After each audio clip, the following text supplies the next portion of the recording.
தம்பி, ஃபெயிலியர்னா என்ன ஆகுது?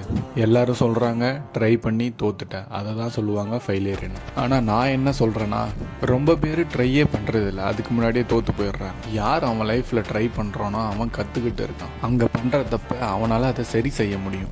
எவன் ஒருத்தன் அவன் லைஃப்பில் ட்ரை பண்ணலையோ அதுதான் ரொம்ப பெரிய ஃபெயிலியர். அவனுக்கு தெரியாது அவன் எங்கே தப்பு பண்ணுறான்னு. ஏதாச்சும் ஒரு ப்ராசஸில் ஃபோக்கஸ் ஆயிரு, அதை திருப்பி பண்ணு. தோக்கிற மறுபடியும் திருப்பி பண்ணு, ஜெயிக்கிறவரையும் விடாத. உனக்கு ஒவ்வொரு முறையும் ஒவ்வொரு தப்பு ஃபைண்ட் ஆகும், அதை நீ சரி செய்ய முடியும் உன்னால். ஒவ்வொரு தோல்வியிலையும் ஒவ்வொரு பாடத்தை நீ கற்றுக்கிற, அதை புரிஞ்சுக்கோ.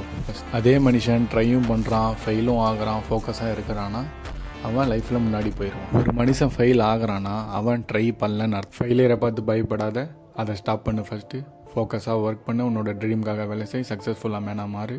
ஒரு பெரிய என்னன்னா நான் உனக்கு எப்பயுமே சப்போர்ட் பண்ணுவேன். சப்ஸ்கிரைப் பண்ணிக்கோ, ஃபாலோ பண்ணிக்கோ.